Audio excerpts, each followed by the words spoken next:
बिस्मिल्लाहिर्रहमानिर्रहीम। अस्सलाम वालेकुम नाज़रीन, जुमअतुल विदा के आज के इस खुसूसी बुलेटिन में आप सभी का इस्तकबाल है। रमज़ान का आखिरी जुमा और इस महीने का जुमे का ये आखिरी बुलेटिन होगा। प्रोग्राम ग्राउंड रिपोर्ट में अपने मेज़बान तजम्मुल का सलाम पहुँचे। मेरे साथ हैं senior video journalist Abid Qadri.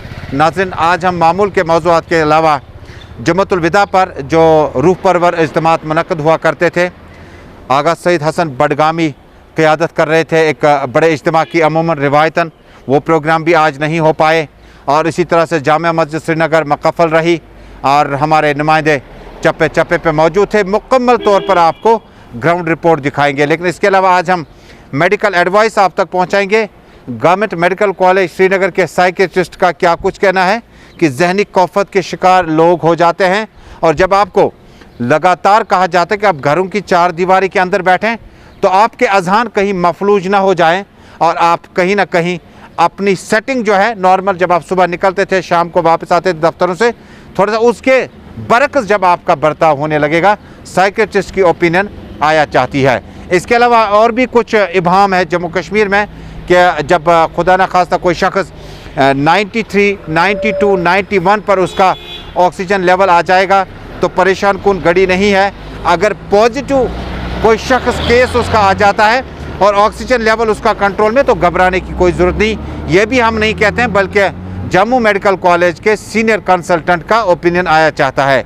लेकिन शुरुआत करते हैं जम्मू कश्मीर से अभी तक की सबसे बड़ी और अहम खबर के साथ। PDP सदर महबूबा मुफ्ती ने प्राइम मिनिस्टर नरेंद्र मोदी को तहरीरी तौर पर आज एक ख़त रवाना किया। ख़त में लिखा गया, जम्मू कश्मीर में कोविड-19 पैंडेमिक के बाद जो हेल्थ सेक्टर है वो कोलैप्स हो चुका है और किसी भी जगह पर आपको हेल्थ सेक्टर का जो रिव्यू होना चाहिए था वो ग्राउंड लेवल पर नज़र नहीं आता है।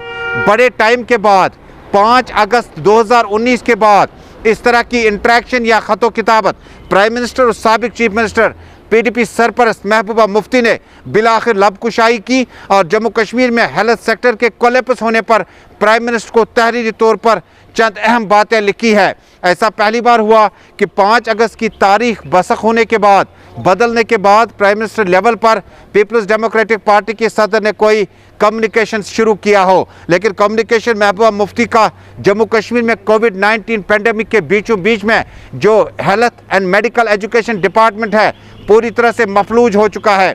कोविड वैक्सीन कहाँ पे कितना होना चाहिए, एदाद शुमार न्यूमेरिकली आपको नहीं पता है, और ऑक्सीजन और उसके बाद सिलेंडर्स और अस्पतालों में इंतजामात किस तरह होने चाहिए थे ये अभी समझ से बाहर है। इन तमाम चीज़ों का खुलासा करते हुए महबूबा मुफ्ती ने मुल्क के प्राइम मिनिस्टर नरेंद्र मोदी को तहरीरी तौर पर एक ख़त रवाना किया है जिसमें तमाम खदोखाल जम्मू कश्मीर में मेडिकल इमरजेंसी एहतियात किस तरह से होनी चाहिए और सिविल सेक्रेटरीट और दफ्तरों के अंदर इस तरह से ऑर्डर इजरा करने से बेहतर था कि ग्राउंड ज़ीरो पे जाकर सूरत हाल को एक्सेस किया जाए। महबूबा मुफ्ती के मुताबिक ग्राउंड ज़ीरो पर हेल्थ सेक्टर मफलूज हो चुका है। और नाज़रीन, अब हम बात करते हैं जम्मू कश्मीर में जुमअतुल विदा की। जुमअतुल विदा की तकरीबात अमूमन इज्तिमाई तौर पर रूह परवर मजालिस का इनेकाद जामिया मस्जिद श्रीनगर, आसार शरीफ दरगाह हजरत बल और ज़िला बडगाम में भी इस तरह से कई एक मजालिस का इनेकाद किया जाता था। लेकिन इस साल कोविड-19 महामारी की वजह से मरकज़ी जामिया मस्जिदों, दरगाहों, खानकाहों और बड़े बड़े जगहों पर इज्तिमात मुनक़्क़िद नहीं किए जा सके। कोकरनाग से हमारे साथी की इत्तला है कि यहाँ पर भी मरकज़ी जामिया मस्जिदों में अब की बार जुमअतुल विदा के मौके पर कोई बड़ी तकरीब का इनेकाद नहीं हो सका। सबसे पहले जामिया मस्जिद श्रीनगर चलते हैं जहाँ पर तारीखी जामिया मस्जिद के बिल्कुल अक़ब में मौजूद हैं मेरे साथी अमजद खान मज़ीद तफसील के साथ कि जामिया मस्जिद श्रीनगर के चार दीवारी महराब खामोश थे और जुमअतुल विदा में दुआओं का एहतमाम बहुत ज़्यादा था और रमज़ान का ये आखिरी जुमा होगा। इसके बाद आपका ईद उल फितर उससे पहले हो सकता है या उस दिन हो सकता है, लेकिन आज के दिन मरकज़ी जामिया मस्जिद और मरकज़ी जगहों पर बड़े बड़े इज्तिमात मुनक़्क़िद नहीं हो सके। अमजद खान की ये रिपोर्ट। तवारीखी जामिया मस्जिद के बाहर हम लोग खड़े हैं। रमज़ान का आखिरी जुमा है आज और जुमअतुल विदा के नाम से ये दिन मनाया जाता है। जामिया मस्जिद समेत जम्मू कश्मीर की हर बड़ी मस्जिद पर, हर बड़ी जामिया पर आज के दिन में इज्तिमाई नमाज़ें पढ़ी जाती थी, लेकिन सरकार के ऑर्डर्स भी ऐसे ही आए कि कोई बड़ी कांग्रेगेशनल प्रेयर्स नहीं होंगी और उसके साथ साथ अंजुमन औक़ाफ़ और जमीयत अहले हदीस ने साथ में मिलकर एक ऑर्डर जारी किया कि इस बार दोबारा से दूसरी बार साल में लगातार जामिया मस्जिद के अंदर जो इज्तिमाई नमाजें होती हैं ना शब कद्र की होंगी और ना ही आज के दिन यानी जुमेतुल विदा की होंगी। अब देखना ये है कि आने वाले समय में किस तरह से जो कोरोना वायरस के मामले हैं क्या वो कंट्रोल होते हैं ऐसे मेजर्स से या नहीं, क्योंकि जम्मू कश्मीर में सभी बड़ी धार्मिक स्थलों पर किसी भी तरह की रिलीजियस कांग्रीगेशनल गैदरिंग अभी मना है। कैमरामैन फिरदौस नजार के साथ अमजद खान की report, JK 24/7 news, Srinagar, Kashmir. नाज़रीन, इसी तरह की खबरें जनूबी कश्मीर से भी है, जहां पर हमारे साथी पीर मुजफ्फर ने भी अहाता करना चाहा कि जामिया मस्जिद मरकज़ी इदारों में जब आज जमातुल विदा के मौके पर नमाज जुमा इज्तिमाई तौर पर और बड़ी तकरीबात मुनक़िद नहीं हो पाई कोरोना वायरस की वजह से, सूरत हाल का आज खुद जायज़ा लिया पीर मुजफ्फर ने। अनंतनाग के साथ साथ आज अगर हम कोकरनाग, शांगस, अच्छाबल की बात करें, बिल्कुल लॉकडाउन का असर दिखाई दे रहा है। वही अगर हम बात करें आज जुमतुल विदा का भी मुक़द्दस दिन है, इस दिन पे बड़े बड़े इज्तिमात हुआ करते थे, लेकिन एडमिनिस्ट्रेशन और जो यहाँ औकाफ अंजुमन उनकी हिदायत के मुताबिक आज बड़े बड़े इज्तिमा से लोगों को इज्तिनाब रखने के लिए इकदाम उठाए गए हैं और साथ ही लोगों से कहा गया है कि जो इस वक्त कोविड की दूसरी लहर जारी है, इस पर कला कमा करने के लिए ये भी एक अहम कदम है। तारिक के साथ पीर मुजफ्फर, गुलिस्तान न्यूज़, कोकरनाग। नाज़रीन, मेडिकल एडवाइस आया चाहती है और अब हम इन रूह परवर मजालिस का सिलसिला जारी रखते हुए सीधे चलते हैं जनूबी कश्मीर के ज़िला अनंतनाग। फिदा हुसैन की इस रिपोर्ट में कि तारीखी जामा मस्जिद के महराब और मेंबर खामोश रहे। जुमतुल विदा के मौके पर जनूबी कश्मीर के मुतअद्दिद मकामात पर आज कोई बड़ी तकरीब का इनेकाद नहीं हो पाया। फिदा हुसैन की ये रिपोर्ट।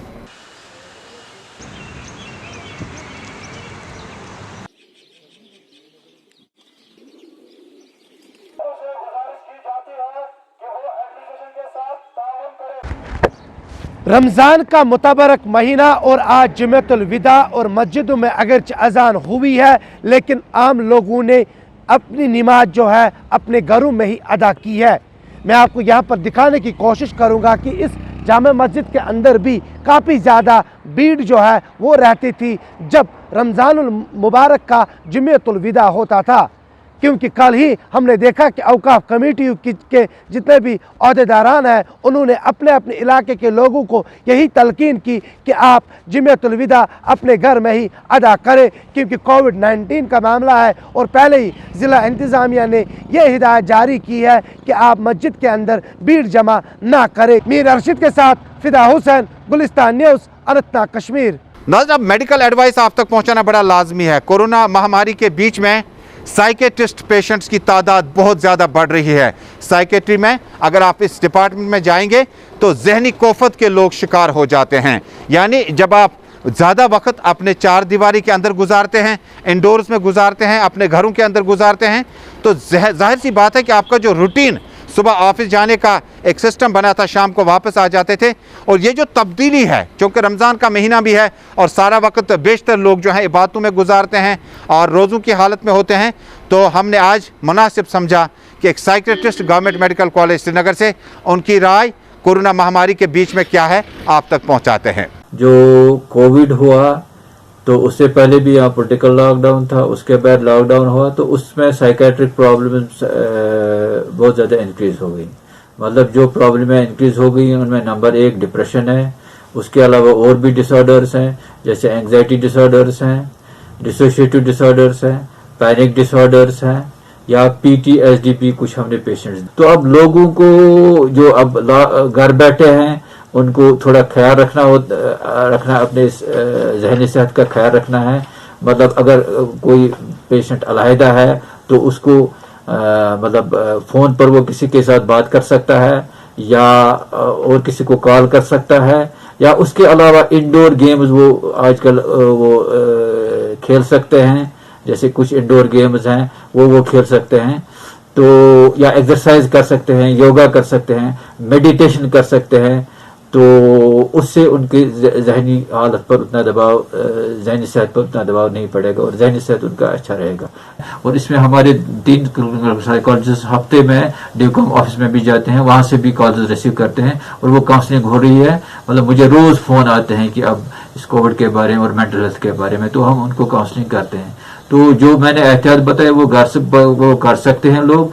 तो अगर उनको लगे कि हमसे नहीं हो सकता है कुछ, फिर वो उन नंबर्स पर जो अभी प्रेस में है, हर जगह इसमें है, मीडिया में है, तो उन नंबर्स पर हमको वो कॉल। चलते हैं जम्मू मेडिकल कॉलेज श्रीनगर से अब निकल कर कि जम्मू कश्मीर में अब जब कोविड पॉजिटिव आपका केस आया, उसके बाद आपका ऑक्सीजन लेवल जो है वो चेक करते रहना है। अगर आपका ऑक्सीजन लेवल 91 से नीचे आता है तो घबराने की ज़रूरत नहीं है, क्योंकि हमने बेशतर केसों में पाया कि जब आपका ऑक्सीजन लेवल डाउन हो जाएगा, हमने मुतअद्दिद कोविड वार्ड्स में जाकर अस्पतालों के बाहर जाया तो देखा कि ऑक्सीजन लेवल जो है वो 38, 45, 67 तक भी पहुंच जाती है। उसके बाद वेंटिलेटर के सहारे पेशेंट को रखा जाता है। बचा तो लाखों पाए, लेकिन गवर्नमेंट मेडिकल कॉलेज की एडवाइस है कि अगर आप खुदा न खास्ता इस बीमारी के शिकार हो चुके हैं और 90s में आपका जो ऑक्सीजन लेवल है, तो आपको ज़्यादा घबराने की ज़रूरत नहीं है। अगर आप सैचुरेशन 93 से कम जाती है तो आपको अपने डॉक्टर से कंसल्ट करना है, और अगर वो बोलते हैं तो आपको हॉस्पिटल को अप्रोच करना है, और आगे आपका ट्रीटमेंट उस हिसाब से चलेगा जिस हिसाब की आपकी डिजीज होगी। फर्दर जब आपका हॉस्पिटल में ट्रीटमेंट चलता है और आप इम्प्रूव हो जाते हो, तो आपको एक चीज़ का ध्यान रखना है कि जिस प्रकार आपको टाइम पे बेड मिला है, तो आगे वाले मरीज को भी बेड मिले। आपको इम्प्रूव होने के बाद अपने टाइम पे ही डॉक्टर के बोलने पे आपने डिस्चार्ज लेना है, यहाँ पे यहाँ दूसरे वार्ड में शिफ्ट होना है, ताकि किसी और मरीज को बेड मिलने में दिक्कत ना हो।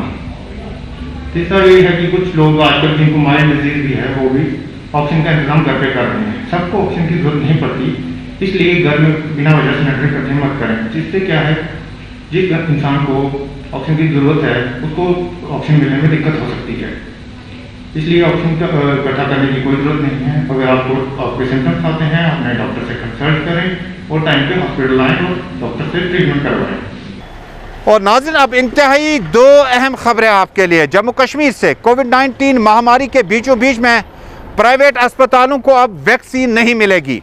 ये कैटेगोरिकली ऑर्डर में कहा गया है कि आप चाहे तो सीरम इंस्टीट्यूट से आज खुद प्रोक्योरमेंट कर सकते हैं, लेकिन फ़िलहाल सरकार की तरफ से जम्मू कश्मीर में प्राइवेट अस्पतालों को कोई वैक्सीनेशन नहीं मिलेगी। होता क्या था अमूमन कि कोविड वैक्सीन जब प्राइवेट अस्पतालों को दिए जाते थे तो 250 रुपया फ़ी डोज के हिसाब से बेचते थे, जो उनको सरकार के साथ रेट तय की गई थी। और ज़राए के हवाले से खबर है कि उन्हें कहा गया कि आप 1 लाख वायल का टारगेट यानी 3 करोड़ रुपया आपने जमा कराना है सरकार के पास। ज़राए के हवाले से खबर है, लेकिन इस खबर के तनाजुर में मैंने आला मेडिकल अधिकारियों से रब्ता कायम किया तो उन्होंने कहा इसमें कोई हकीकत नहीं है, बल्कि गवर्नमेंट का आर्डर है कि फ़िलहाल प्राइवेट अस्पतालों को बिल्कुल वैक्सीन नहीं मिलेगी। हालांकि गवर्नमेंट ने मजबूर किया प्राइवेट अस्पताल में, श्रीनगर का थोड़ा सा जिक्र करूं, Florence, Ahmed hospital, city hospital, modern hospital, designated private hospital 4, 5, 6 हमारे पास हैं श्रीनगर में, जिन्हें कोविड वैक्सीनेशन खरीदने के लिए बहुत ज़्यादा पहल की गई थी और पैसा दिया गया था। अभी तक पैसा उनके पास है, लेकिन गवर्नमेंट ने साफ किया कि फ़िलहाल वो किसी भी कीमत पर प्राइवेट अस्पतालों को कोविड वैक्सीन सप्लाई नहीं करेंगे। जहां पर भी होगा वो आपने सरकारी डिस्पेंसरियों से या साइन बोर्ड से ही हासिल करना है। इधर डिप्टी कमिश्नर श्रीनगर अजाज असद ने एक और ऑर्डर जारी किया कि प्राइवेट या गैर सरकारी अस्पतालों को अब ऑक्सीजन सप्लाई नहीं किया जाएगा, और जो भी होगा वो डिप्टी कमिश्नर श्रीनगर की हिदायत के मुताबिक होगा। यानी प्राइवेट अस्पतालों में अगर मरीज़ या मरीज़ा की हालत ख़तरे से बाहर भी होगी तब भी आपको ऑक्सीजन सप्लाई नहीं मिल सकती है, क्योंकि सरकारी अस्पतालों में बहुत ज़्यादा मरीज़ों की तादाद बढ़ चुकी है, जिसकी वजह से ये सप्लाई जो है ये डिप्टी कमिश्नर के ऑर्डर के बाद ही गैर सरकारी दफ्तरों में दिए जा सकते हैं। ऑक्सीजन सप्लाई जो है उसको, उस पूरे प्रोसेस को स्ट्रीमलाइन करने के लिए सिर्फ आपने सिर्फ एनजीओज़ का नाम लिया, प्राइवेट एसोसिएशंस का नाम लिया। एक्चुअली इसमें जो हॉस्पिटल, जो मेडिकल ऑक्सीजन हॉस्पिटल्स के लिए है, वो डायरेक्टरेट ऑफ हेल्थ लेवल पर देखी जा रही है, वहाँ से उसको स्ट्रीमलाइन किया जाएगा। और जो नॉन हॉस्पिटल यूसेज है उसको, उसके लिए एक अलग नोडल ऑफिसर तैनात किया गया है। तो ये सिर्फ एनजीओज़ की बात नहीं है, कंप्लीट जो मेडिकल ऑक्सीजन की सप्लाई है उसको, उस पूरे प्रोसेस को स्ट्रीमलाइन किया जा रहा है।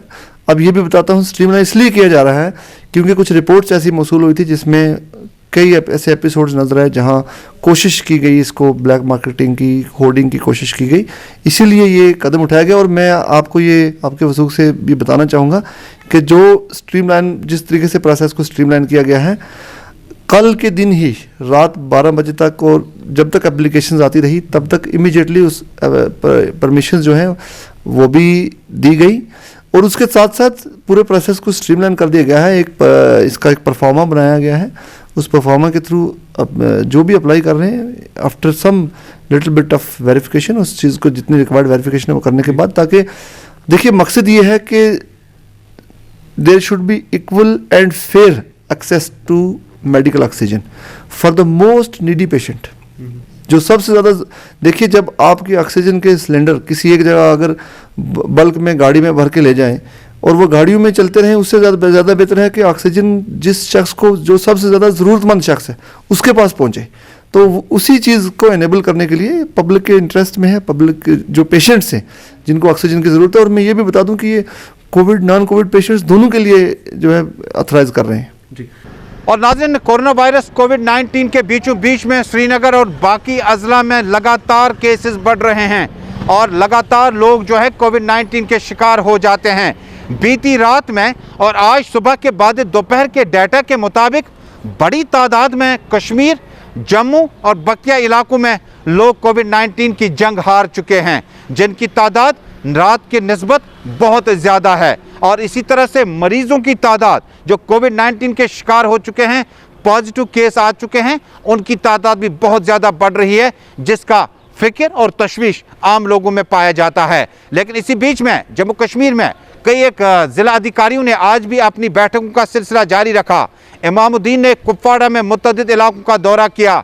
उन्होंने कहा कि अस्पतालों में जाकर दौरा करने का मतलब है कि वहां पर हम सूरत हाल का आज खुद जायज़ा लेंगे। ज़िला तरक्याती कमिश्नर कुपवाड़ा की इस खबर से पहले सीधे जम्मू चलते हैं, जहां पर ताज़ा खबर आई है। Lieutenant governor Manoj Sinha government medical college Srinagar, Gandhinagar memorial college और इसके अलावा सीडी हॉस्पिटल जम्मू में इस वक्त दौरा कर रहे हैं। दौरे के दौरान गवर्नर के मौसूफ के हमरा सीनियर मेडिकल अफसरान भी मौजूद हैं, जो फीडबैक हासिल करने के बाद इंतजामात का जायज़ा भी लेंगे। लेफ्टिनेंट गवर्नर मनोज सिन्हा ने इस मौके पर अफसरान को हिदायत जारी किए कि दूर दराज और आसपास के इलाकों में जो लोग भी कोविड-19 के शिकार होने के बाद अस्पताल भर्ती करने पड़े, उनके लिए मुनासिब सहूलियात का फौरी तौर पर जायज़ा लिया जाए। आपको याद होगा कि बात्रा मेडिकल कॉलेज के साथ साथ जम्मू के कई अस्पतालों में बीते रात से ही ऑक्सीजन न मिलने के बाद इल्ज़ाम डॉक्टरों पे था कि काफ़ी तादाद में पेशेंट्स अपनी ज़िंदगी की जंग और लड़ सकते थे, लेकिन ऑक्सीजन न मिलने की वजह से उन्होंने ज़िंदगी की अहम तरीन इनिंग का जंग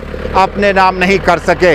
गवर्नर ने इस मौके पर मुतल्लिक़ अफसरान को हिदायत जारी किए कि इस तरह के इल्ज़ामात और इस तरह की शिकायत अगर दोबारा आई तो सख्त कार्रवाई की जा सकती है। नाज़रीन, जाते जाते एक बार फिर 3 चीज़ों का ध्यान रखें। सोशल डिस्टेंसिंग, समाजी दूरियों को बरकरार रखें, सैनिटाइज़र और सोप का इस्तेमाल कसरत से करें घर आते वक्त, घर जाते वक्त, और ये डबल मास्क लगाना न भूलें, क्योंकि ये 3 चीज़ें हैं जिसके चलते ज़िंदगी को आगे बढ़ाया जा सकता है। और नाज़रीन, इन आरा में भी ना जाएं। कई एक सोशल मीडिया पर बड़ी खबरें गर्दिश कर रही है कि अब खुदा न खास्ता कोविड वैक्सीन न करने से या करने से कुछ मुस्बत मनफी पहलू सामने आए हैं, लेकिन इज्तिमाई राय हमारी यही है कि कोविड वैक्सीन लगाना बहुत लाजमी है। और जब आप कोविड वैक्सीन लगाएंगे तो उसके बाद हो सकता है कि मेडिकल ओपिनियन है कि आपकी इम्यूनिटी बढ़ेगी और आप कोरोना वायरस से लड़ने में आपकी बॉडी जो है मदद कर सकती है। तो दीजिए अपने मेज़बान तजम्मुल को इजाज़त। अल्लाह हाफिज़।